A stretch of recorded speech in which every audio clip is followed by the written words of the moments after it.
Hey guys, it's Oluchi for Ways Breakfast. Thanks for always tuning in. Our research has shown that you're probably not subscribed to our channel. What are you waiting for? Make sure you hit that subscribe button below so you never miss out on our latest content and stay in the loop with all things Ways. If the channel grows, it means more great content for you guys. So hit that subscribe button now. Nigeria, by extension Africa, battles a growing youthful population and with little or no meaningful engagement leaves a ticking time bomb on our hands.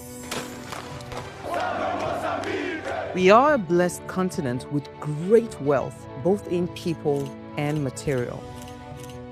Our focus on Ways remains driving conversations that affects us all. Topics in the news, social concerns, politics, leadership, governance, empowerment, resource management, conflict management, finance, SME sustainability, technological innovation, food security, health, education, brain drain, our well-being, citizenship, and much more. Our goal is to continuously drive these conversations, keep them burning at the table to effect a positive change both for our nation and continent. Ways, what are you saying, has a secret ingredient that completes the conversation every single episode, and that ingredient is you. Our past conversations shaped our yesterday. To shape our tomorrow, we must keep talking. So, I want to hear you. Be a part of our live conversations Mondays through Fridays. And let's all have our say. Marginalized communities in Nigeria face systemic barriers that limit their access to opportunities, rights, and essential resources. These groups often include women, displaced persons, and individuals with disabilities. Advocacy is very crucial or critical to, is a critical tool rather for addressing these inequalities by amplifying voices, influencing policies, and ensuring access to necessary support system. It's a beautiful Monday, another wonderful episode on your favorite primetime show, Ways. My name remains Osayiwa Mesale, and today we'll delve into the role of advocacy in empowering marginalized communities. Now remember, Ways is all about you. You are the why in Ways. So be a part of the conversation every single day and add your voice to the discussion. You can head on to our YouTube page right now, hit the subscribe button, like, share, and invite your families and friends to watch and follow the conversation right now. When I open the phone lines, I'd love to hear your thoughts on this and what you have to say about the topic, right? But as always, let me allow you ponder on this quote. It says, "No voice is too soft when that voice speaks for others." Right? That's the honest truth. There's no voice that is too soft when it's speaking for others. We'll delve into the conversation around advocacy, especially for the underserved communities. But first, let me run off on a break. Today, we have an interesting What's in the News to just cover. Stay with me.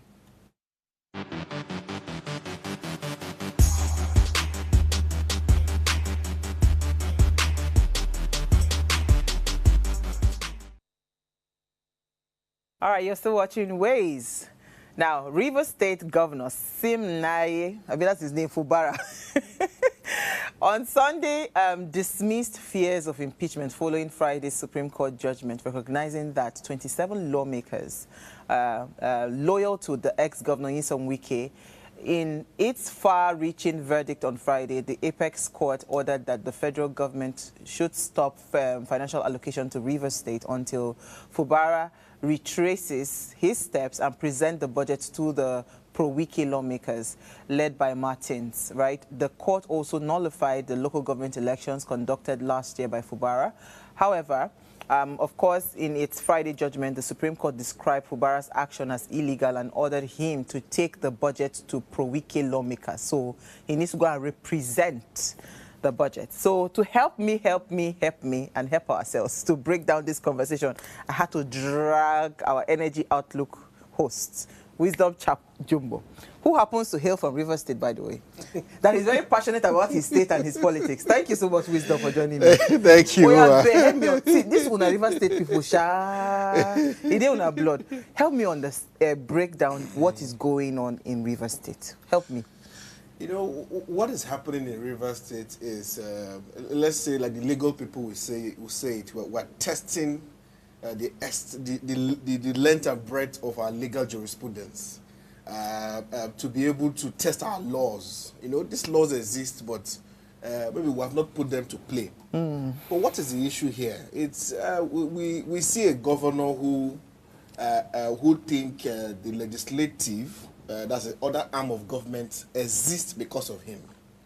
And he says you think so? Yeah, that's what he said. He said they exist because he said so. And he derecognized them, so therefore they will no longer exist. You know, so we forget that we are in a democratic setting where everything we do has to be abiding by the Constitution. And we have a Constitution. You know, you have to look at it, and you have to look at the provisions there to act. The issue started with an alleged defection. Yes, because they like left the party, yeah? Yes, that's where the issue started. They said they left the party. But in true sense of it, if you look at the Electoral Act, there are different provisions there that defines who is a member of a political party. So if I say you are a member of the APC, what makes you a member is not waving their flag or greeting a member of the APC. Is that you have a membership card, carrying member, and then your name exists in the register of the party at the ward level. This is what INEC is going to check before they agree to confirm your membership and also allow you to be sponsored by that party and accept your nomination. So these are the things that define someone as, you know, a member of a party. But let's agree without conceding that maybe there was a defection. Let's agree, just for the sake of this conversation. It is not in your place as the governor to decide that. You know, you go to court. It's in the courts that you decide that. However, Section 109, subsection G, you know, that everybody has been parading everywhere, clearly states that, yes, if you defect from a party that sponsors you to another party, you have lost your seat. But he gave a provisor. We forget that. Provisor means, he said, provided that your party has merged with another party, to form one party, you are good. And also, if you lost, if your party, there's a division in your party, then that also is a reason why it's okay. It's a good ground. It's a good ground for you to. And the Supreme Court has further addressed the issue of division and said, not because there's a quarrel in your party, in your state, you say there's division. There has to be a division from the apex of the party, that's the national body, through all the organs of the party down to the local government, for us to agree there's a division. That's what it says. But we also forget subsection 2 of that section 109 that says the Speaker of the House will give effect, you know, to subsection 1, everything that he said there. So that's the Speaker, because, you know, this is a constitution and we're in a democracy that you don't just act the way you want. So the Speaker will give effect for it. So if Uwa, a member of the parliament, moves to another party, for example now, Ned Woko, Senator Representative Delta Central, he has moved to APC from the PDP. Section 62, which covers the Senate, says that, of course, the Speaker needs to give effect. If Akpabio today declares Ned Woko's seat vacant, he leaves the Senate and INEC will conduct a by-election. But if the Senate President has not done that, give effect to that section, who are you to now say? But are we not encouraging impunity in this case? No, so because, if you because now he's in good books with the Senate President. So of course he will never declare. If you disagree with that, you can go to court. Yes, you can go to court. So when you go to court, you are going to go and prove that, and the court and the locus classicus of this case of defection, as the legal people put it, is Abegule and Ondo State Assembly. You know that someone defected and they went to court. The party took him to court and he lost his seat. So aside the provisions of that constitution, who can take your seat is the court. It's not you. As governor cannot say you have lost your seat. If you agree with yourself that they've lost their seat and you think they shouldn't act, you go to court. Okay. So that's where we are on this. And he says he's going to conduct a new election. We're happy, first of all, he has done the broadcast to accept the recent Supreme Court judgment. It's a 1-year long matter that will finally arrive at the Supreme Court. First of all, I must commend him, Governor Siminala Fubara, for first of all accepting. He said he doesn't agree with the judgment, but he's going to implement it. And that's a good thing. It's a first step because we really need peace in Rivers State. And that is good. Secondly, he has asked the head of administrations of the local government to take charge of the local government. That in itself, again, there's an issue. Because if you refer, and he has said to conduct election, that's good. But if you go back to the judgment of the Supreme Court of July 11th, where, I mean, the Minister of Justice, Attorney General of the Federation, versus the 36 states Attorney Generals, I mean, that case was clear that no other person can man the local government except democratically elected officials. So there again is another issue. And it is also clear that on the issue of local government, it is only the state assembly that can legislate, make laws and create laws on how the local government operates. Supposed to run. Yes. It is not you as governor. So in our case in Rivers State, you said there will be election, but there's an issue with the budget now. You have not... Yes. Because now I was coming to that because we're running out of time. I want us to quickly touch on Lagos State before I let you go. Yeah. The budget that is not being... that is a problem now that is on standstill.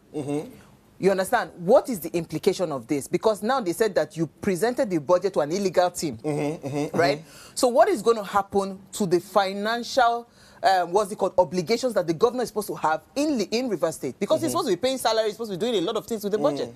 So tell me what the implication would be. It's a sad thing, many of us were not even happy on what's happening in Rivers State, but you see, when the governor is in violation of section 120 and 121 of the Constitution that says... But I don't understand how you people are doing this. Where is the role of Wike in all of these things?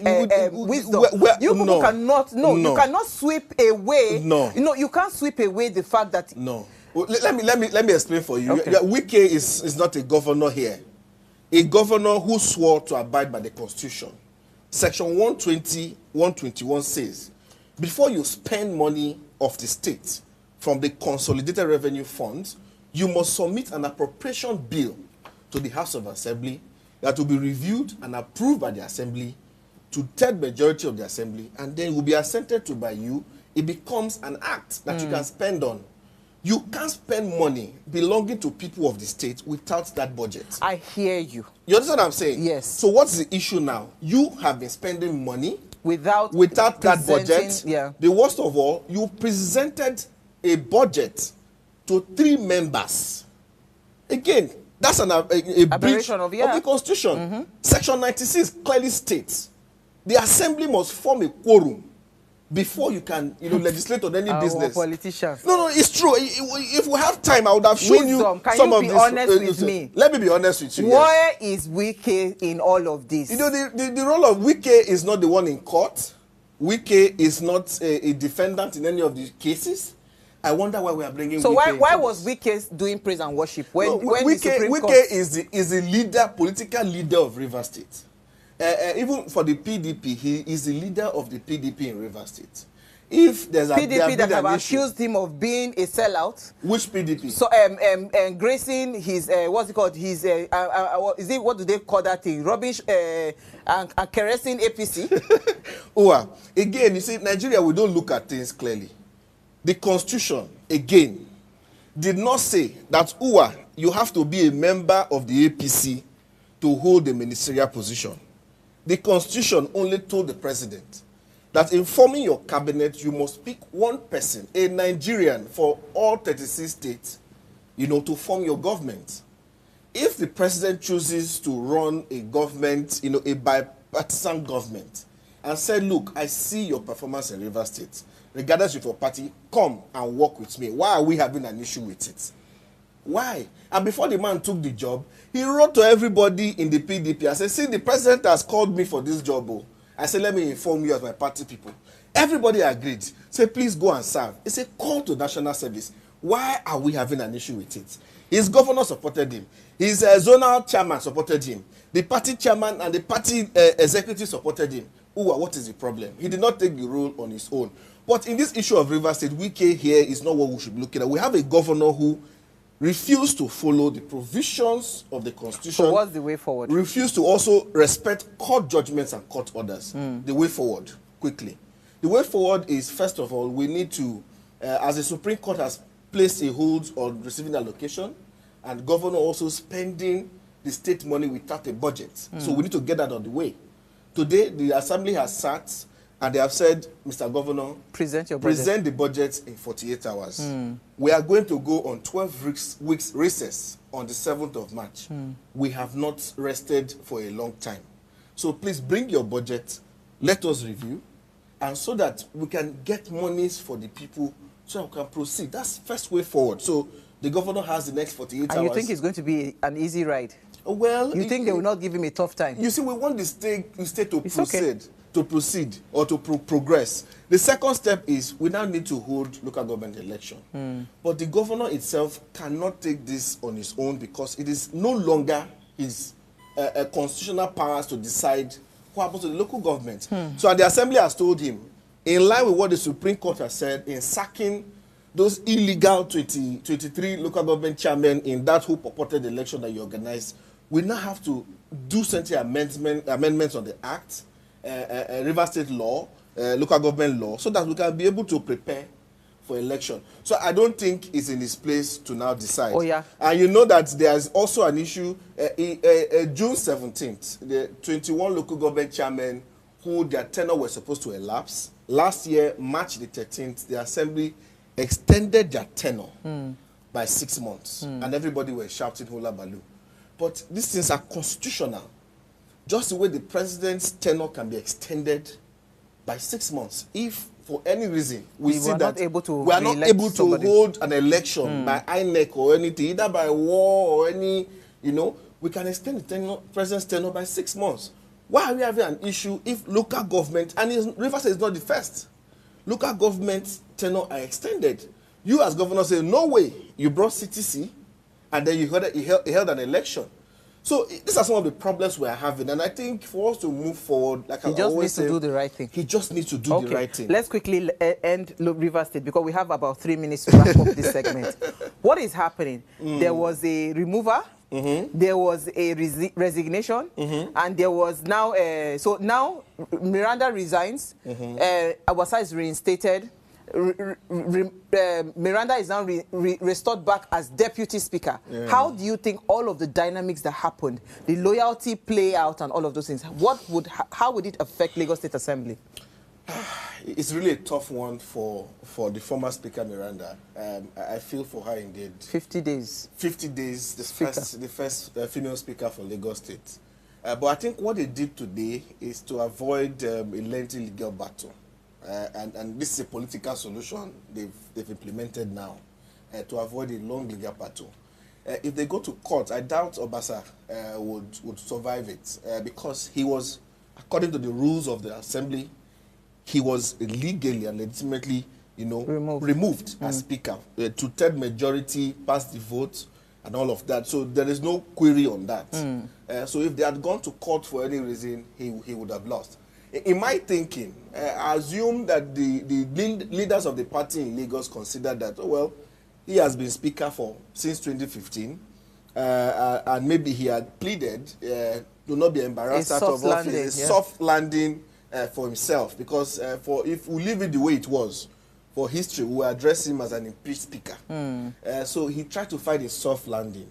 So all of this is a political But I hear solution. that the GAC group now, they have actually told Meranda, because the information I got is that Meranda needs to resign today, Obasa resigns tomorrow, Wednesday they announce a new speaker. Do you see that happening? Well, again, it's part of this political solution that they are trying to they are trying to make. In my own thinking, analyzing this, is that having Obasa back as speaker, if he resigns, he doesn't bear the tag of impeached speaker. Or removed speaker. Or removed speaker, either way you want to look at it. So he doesn't bear that tag anymore.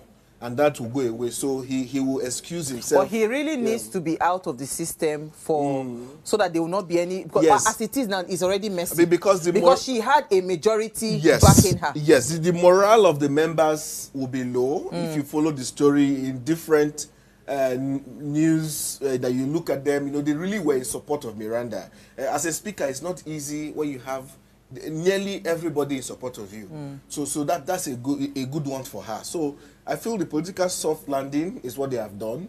If he's also going to resign in a couple of days, good for him, because I don't understand how you are going to lead people who no longer believe in you, who don't trust your leadership. It might just be people doing lip singing for you, and they don't mean it to their heart. So as a leader himself, it will be difficult to lead people that don't believe in your leadership anymore. So we're looking at a political solution, but in the true sense of it, it's not best for us to handle our legislative. And I know the way it's looking at the JAC, that's the Governance Advisory Committee, is looking like the upper, and they are not constitutional, by the way. It's just a conventional way they handle their politics in Lagos. The way we are looking at it, we are afraid that the JAC might emerge at the national level. We don't want this. It's not best. It's not best for us. But it's all right. It's a tough one for Meranda, and my best wishes to her. She's strong.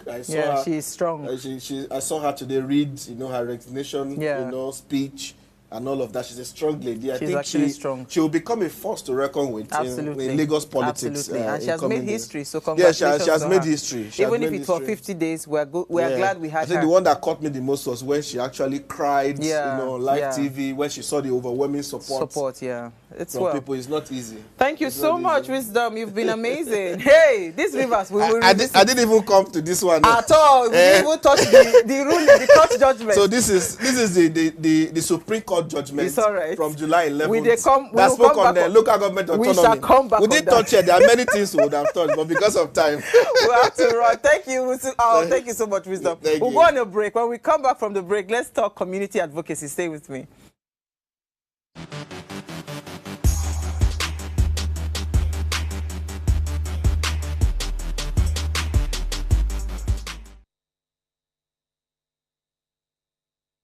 Life is made up of moments, some that fill us with joy, others that test our strength. Welcome to Heartlines. This is our space to explore the highs and lows of human connection, the love, the heartbreak, and resilience that shapes our life. From relationships to friendships, parenting to partnerships, and so much more. Every week, we share stories and conversations that define us, navigating love, separations, the struggles of parenting, dealing with anxiety and managing the pressures and stress of life. Real conversations that bring us closer, helping us heal, grow, and connect. So join me Mondays through Fridays at 10 p.m. for Heartlines, the show where we'll connect hearts, have real conversations with real people, one story at a time.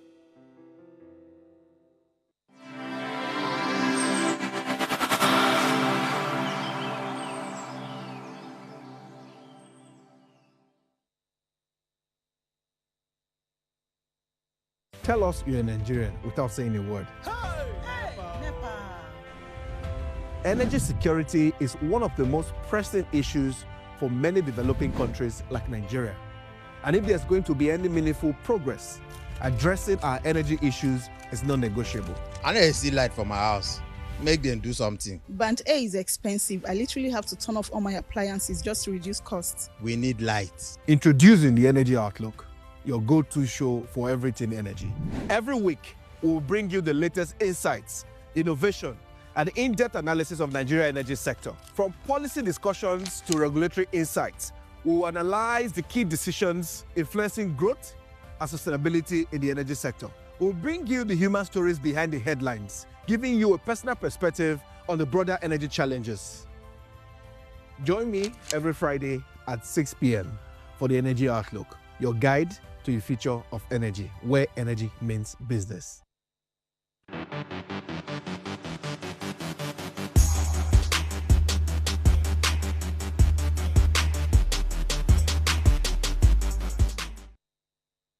All right, thanks for staying tuned. Now, EIE, right, Nigeria's one-person campaign recognizes individuals making a difference in their communities for January of 2025, EIE Nigeria honored Doreen Omosele for her transformative work in rehabilitating and empowering sex workers. Through her organization, Blossom Girls Outreach Foundation, Doreen demonstrates how advocacy can restore dignity, create economic opportunities, and also provide holistic rehabilitation for marginalized individuals. And to join me in the conversation tonight is Doreen Omosele herself. She is the Executive Director of Blossom Girls Outreach Foundation. Thank you so much for joining me, Doreen. Thank you for having me. Thank you. All right. So for those that do not know, Doreen Omosele, she exemplifies the power of advocacy through her commitment to empowering women in the sex trade. Her foundation, Blossom Girls Outreach Foundation, has supported over 500 sex workers across 8 states, offering a pathway to dignity and economic independence. Doreen, thank you so much, and really well done for the great work you are doing. Thank you. Thank you so much. It's such an honor to be here. Awesome, awesome. So before we go into some of the key initiatives that you have, championed, right? I want to hear your thoughts on the recent announcement by Edo State Governor. So I am from Edo State, right? And I know that my father, one of the reasons that he decided to relocate to Kaduna State, right, to have all his children, was because whilst the time where we were born, that was when it was really rampant, where a lot of young girls were being trafficked outside of the country, either to Italy and all of those. That Italo thing used to be the buzz, then. So he, from a very young age, had said, no, his children cannot grow up in this environment. And that was the reason my dad actually settled in Kaduna and had all his children. He ended up having 7 girls. So you now imagine, the pressure of going into prostitution. So it was so interesting to hear that the Edo State Governor is clamping down on sex workers, that they've been banned, right? And, we saw videos of them mopping them off the street. For someone that do what you do, how does that kind of announcement or the kind of action from the governor, how does it make you feel? And do you think, it's something that would intentionally curb, the rise of sex workers in Nigeria? Okay, so great intention that the governor of Edo State has, but I don't think that is going to curb sex work in Nigeria. As a matter of fact, it's going to create more menace, across Nigeria, because these girls, they will go to other brothels in other states, and they will go and settle there and continue the job. So in as much as the governor wants to curb down prostitution and prostitutes in Edo State, what he needs to do is to absorb these girls, empower them, put them into some sort of rehabilitation and give them something to do, a hand skill, get them, a job. For those that want to go back to school, get them to go back to school. Because I can tell you for free, more than 80% of these girls, they don't want to do what they're doing. They are doing what they're doing because life put them there. And because they don't sort of have anybody to help them, to be a voice for them, to hear them out, to support them. So beyond just saying no more prostitutions or no more prostitutes in the streets of, Edo State, the governor should support these individuals. Yeah, that's what I'm saying. Awesome. Yeah. Fantastic. That's a fantastic way to start off the conversation. So tell me more about the Blossom Rehabilitation Center. Given that you're talking about absorbing them, upskilling them, and helping them, so what have you established that center in 2017? Tell us more about that center. Okay, so let me just do like a bit of correction. Okay. So what we've been doing all these years since 2017, reaching out to about 500 sex workers, is we've been going to visit them in the hotels. Okay. We usually have entrepreneurship talks with them, health talks with them. We share we share provisions with them, empowerment. We have a book, that when they read it, those that want to quit prostitution, they would eventually quit prostitution by reading that book. We already have testimonies along those lines, so that's what we've been doing since 2017. Okay, and we've gotten reports that some of these girls, after we have, come visit their brothel, they quit prostitution. All right. But in the year 2023 was when we established the rehabilitation center. Oh, In great. in Osun State, Ile-Ife, to be precise. Awesome. Okay, so what you had done prior to that time was just advocacy across different places before down the actual center. So tell me, what exactly do you do now in the actual center? Do you take them off the streets, bring them into the center, and rehabilitate them and reintroduce them back into the community? Okay, so we started with 4. We're just trying to do like a sort of autopilot testing, test run, just to see how this thing runs, because it's not a popular idea, it's not a popular idea in our country. So we wanted to just sort of test run. So what we do is when the girls come in to our rehab, we take them in through a mind renewal program, a mind reengineering program. We call it the Blossom Rehab Program. Okay, where we get to re-engineer their mindset concerning, self-esteem, self-worth, self-value. We teach them value clarification. We sort of teach them, money, take them through money school, and then we give them a skill. We ask them, what skill do you want to learn? Those that want to go into fashion, those that want to go into catering, those that want to go into, beauty, artistry. We pay the fees for them, lots of money, by the way, and then when they are done, we graduate them with a sum of a 1 million naira business grant. So that's what we've done so far. Awesome, fantastic. I'm curious, Doreen, why did you go into this? Why prostitution in particular?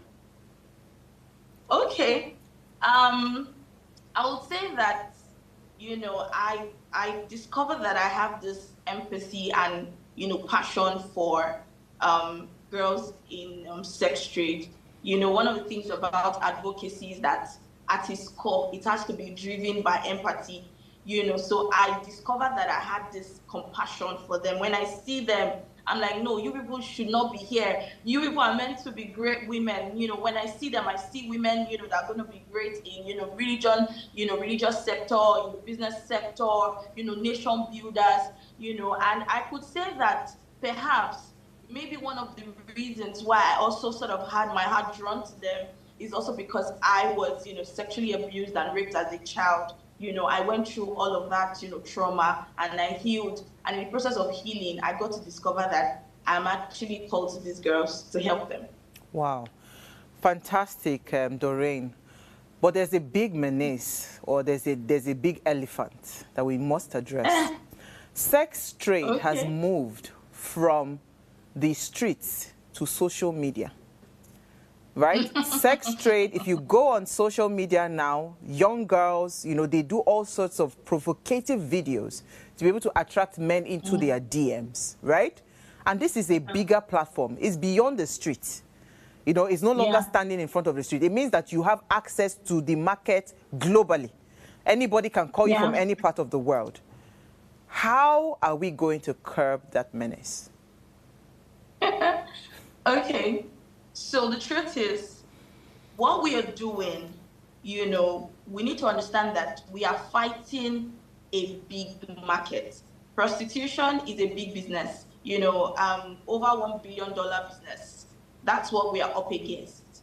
And the truth is, we may not be able to help everybody, but the ones that we can help, we would help them, and we will show them to the world, that this was, how they lived before. This is their before.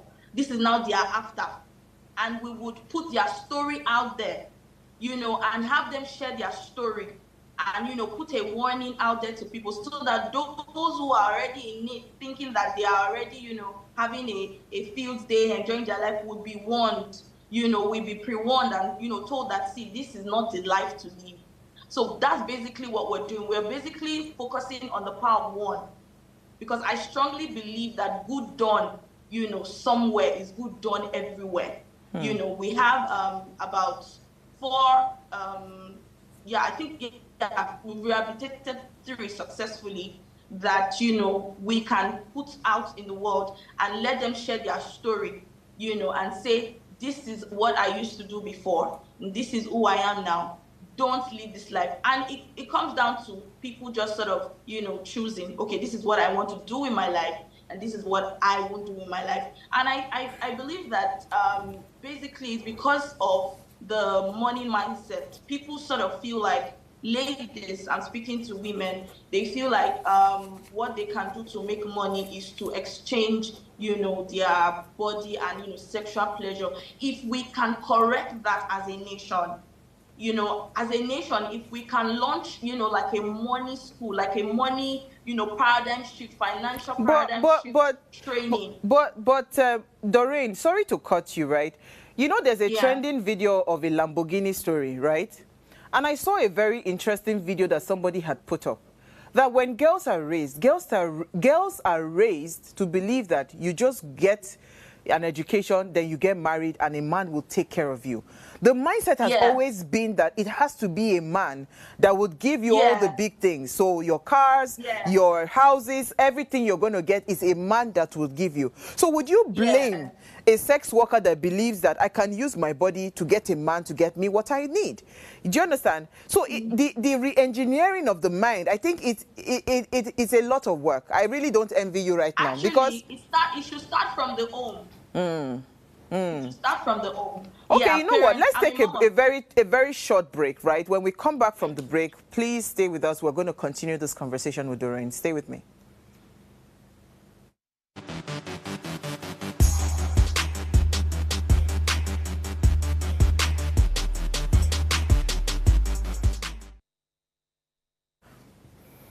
All right, thanks for staying with us. Now, if you just tuned in, we are having a conversation around advocacy, and Doreen Omasale is my guest this evening. We're talking about, the marginalized community, and we're narrowing it down to sex trade. Now, please, let's hear what you have to say. Remember, you can join the conversation. Send us an SMS or WhatsApp to 081-803-84663. Our phone lines are also now open. The number to call, or the numbers rather to call, 07025007749 or 07014242420. Let's hear what you have to say. Do you think sex trade can be abolished, or it can really be minimized in Nigeria? So, Doreen, before we went on the break, so I'm asking, right, if you say it has to start from the home, the advocacy and the training and all of that, how conscious are parents of this fact?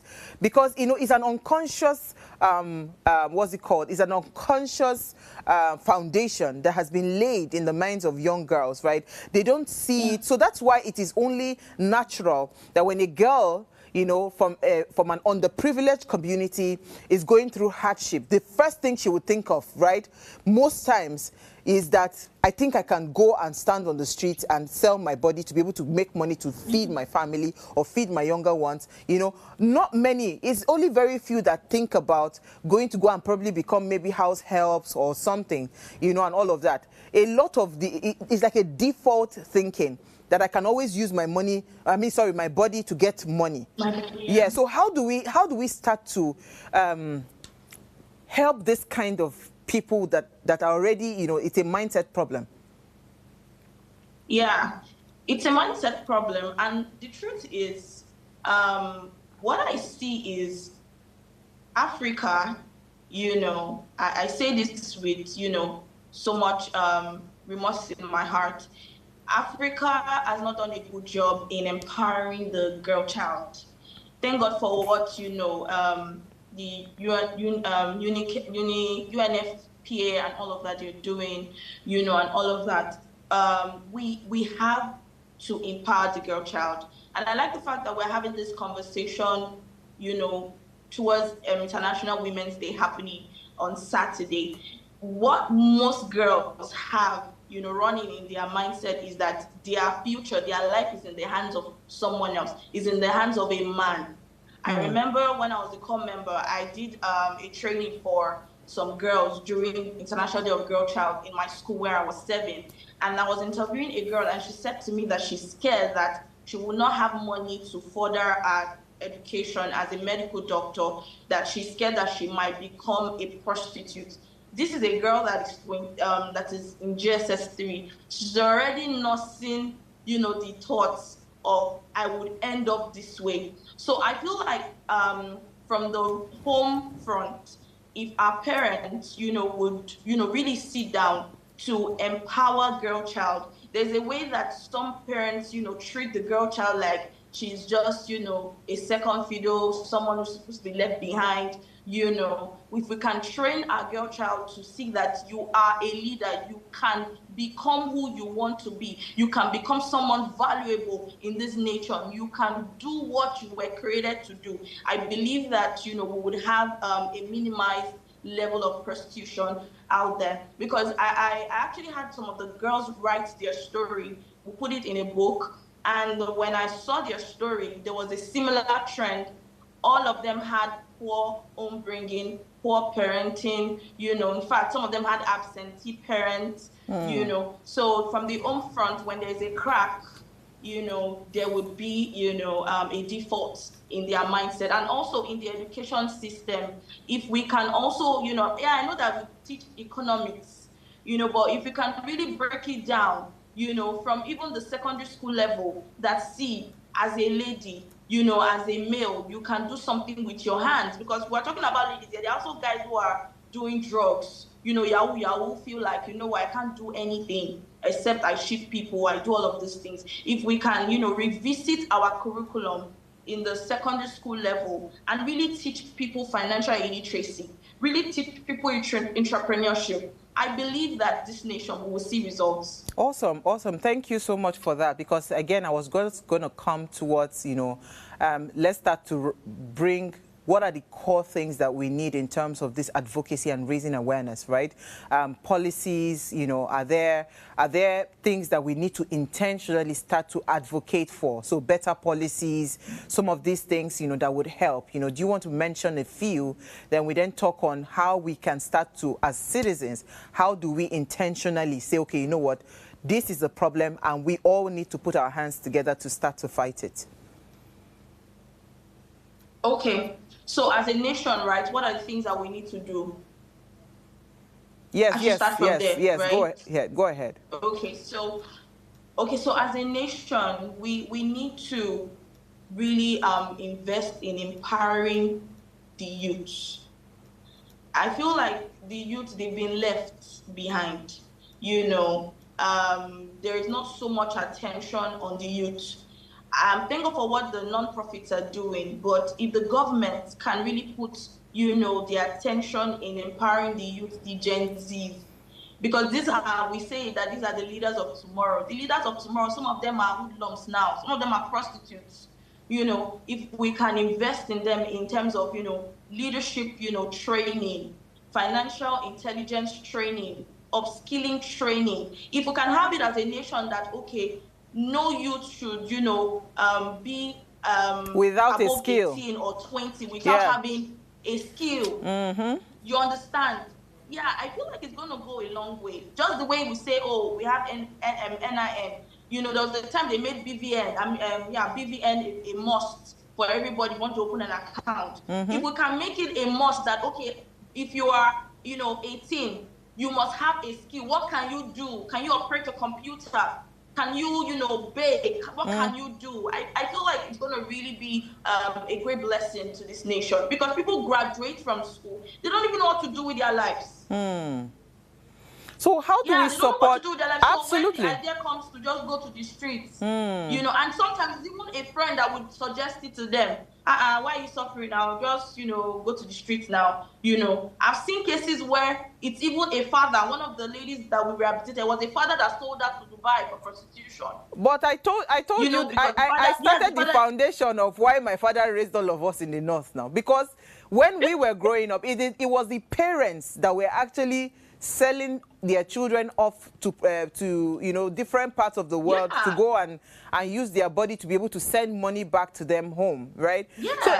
So I mean, it's you're spot on in terms of upskilling a lot of young people, because some people don't even have the skill to be able to be self-sufficient. I have always advocated that we must be intentional about upskilling our young people. Some of them are not employable, so it's not that they are unemployed, they are not unemployable. So we need to upskill upskill them, Yeah. then put them back into the market and then make them self-sufficient, empower them to that extent. So in You only taking... know how to use TikTok and Instagram.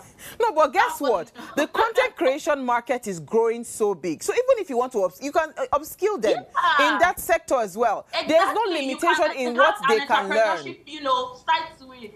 Yeah. Absolutely. There's no limitation in what, if it is makeup the girl loves to do. I mean, upskill her and let her, do makeup beyond her face and to make money from it. So how do we support the rehabilitation efforts that you are putting in place? How do we support you? Oh, wow. Personally, what we've been doing, we've been fundraising.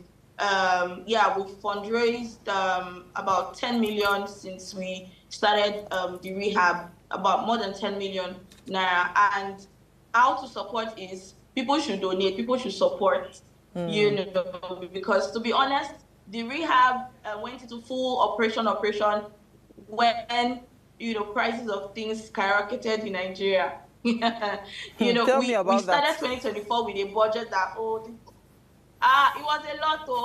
It was a lot. When they'll say tin tomatoes, abi groundnut oil, this is the price. Maybe it was 1.5 before. Now it's like ×3. All of that, we faced all of that in the rehab, and it really affected our budgeting. But we thank God for good individuals and citizens in Nigeria, people that would just say, you know what, I feel led to give this. Sometimes we will need a particular amount like this in the rehab for a week, hundreds of thousands, and we don't have nothing. We have zero naira, and someone will send that exact amount, just from wherever they are.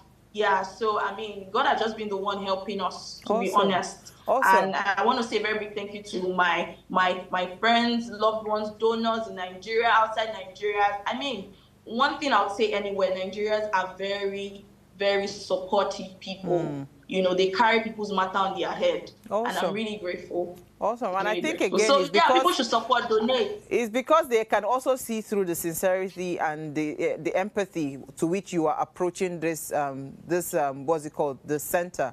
I wanted to say that how do we engage lawmakers to push for legislations that protect the vulnerable population and promote better economic inclusion? How do you think we can do that? Do we start to write letters to our representative, or what do we need to do?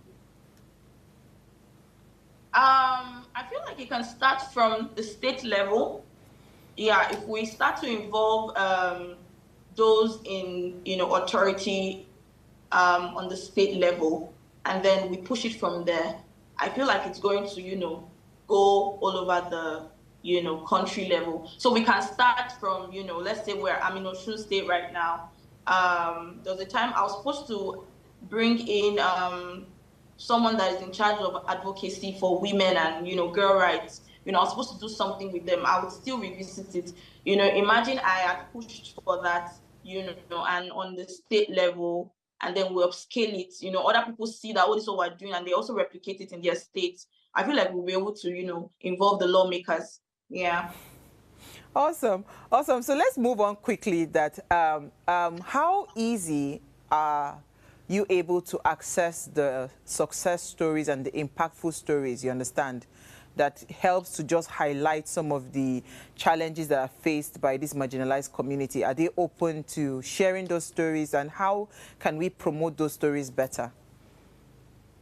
And where can people find those stories? So, oh, wow. Funny enough, we have an outreach on Saturday. We're going to a hotel in Ibadan. So the thing that I've realized with these girls is when they see how much you care for them, they'll be vulnerable with you.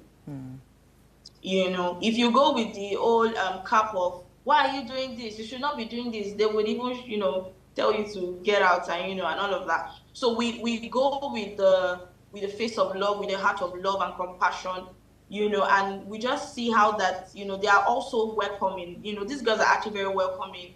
One said something in a video we did. We're doing interview, and I watched the interview that my team did, and I literally cried. She said, the society sees them as nothing and nobody, but we came to the brothel to show them love, and they are forever grateful. So yeah, you can go to brothels, you know. But you have to get a permission from the brothel chairman or director, you know, and Because tell them you are that, oh, coming you to want to spoil come. business, obviously, for them.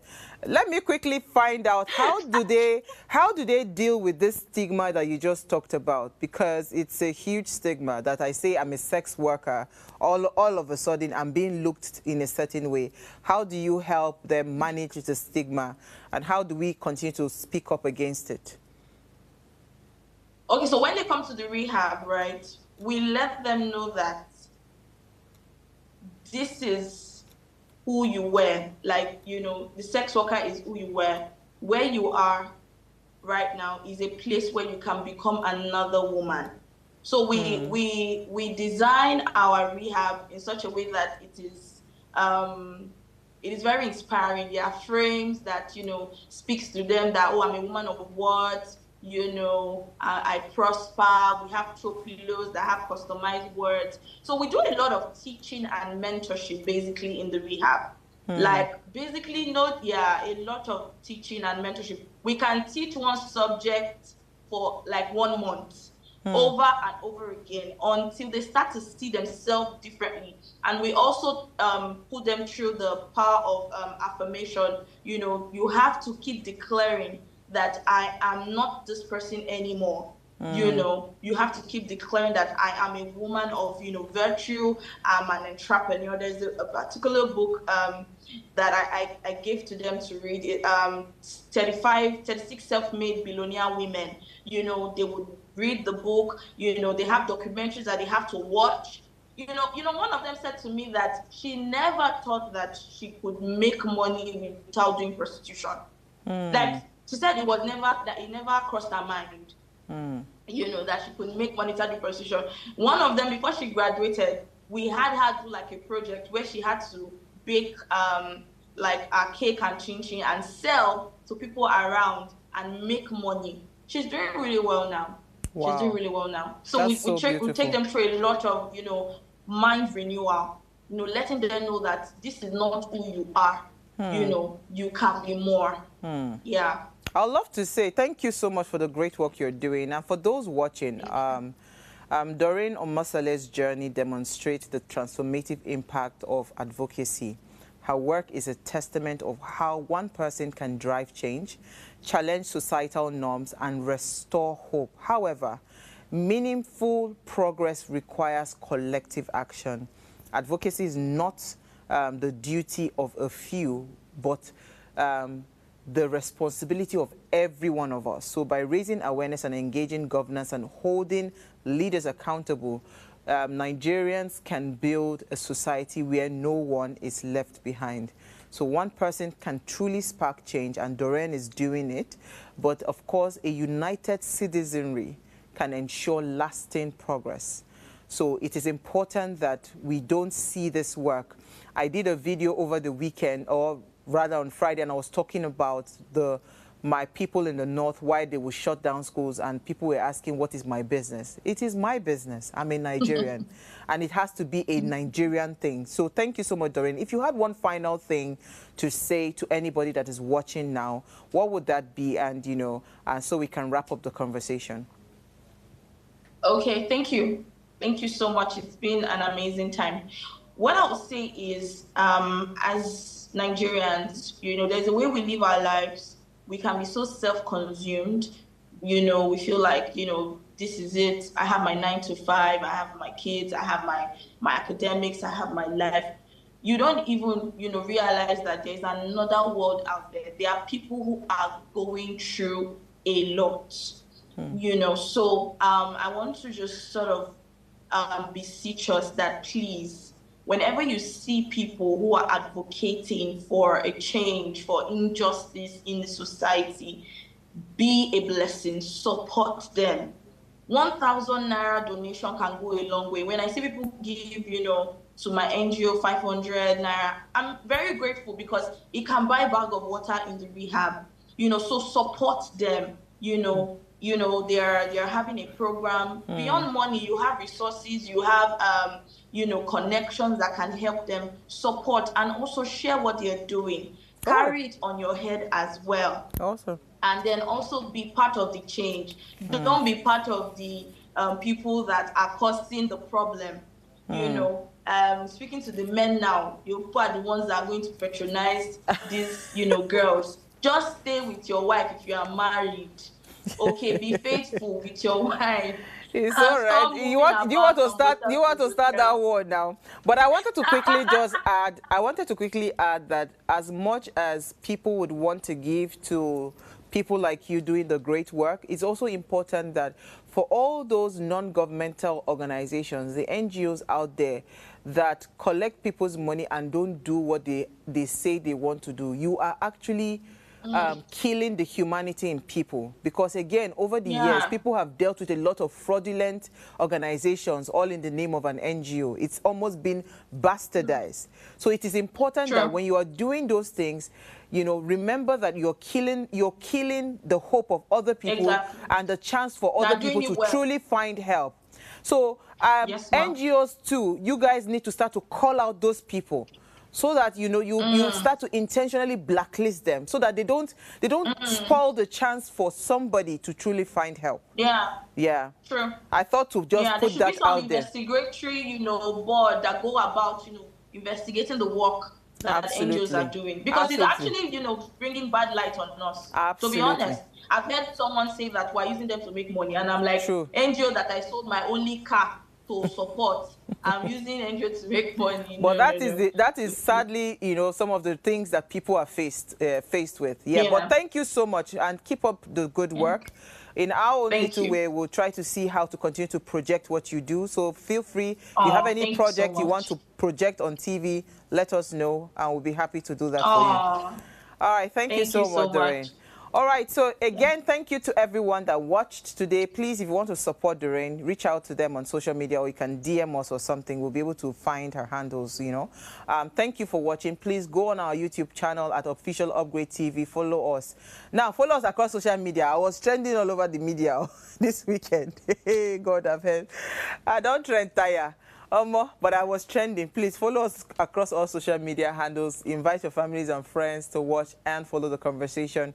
If you missed our quote for today, it says, "No voice is too soft when that voice speaks for others." You have to be very deep to understand this. So you cannot underestimate your voice. It is enough, to help another person. I'll see you guys tomorrow at 8 p.m. Enjoy your evening.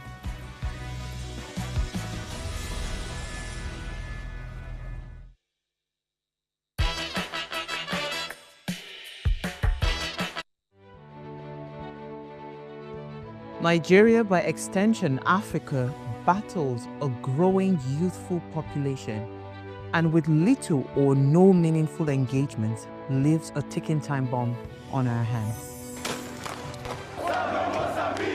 We are a blessed continent with great wealth, both in people and material. Our focus on ways remains driving conversations that affects us all.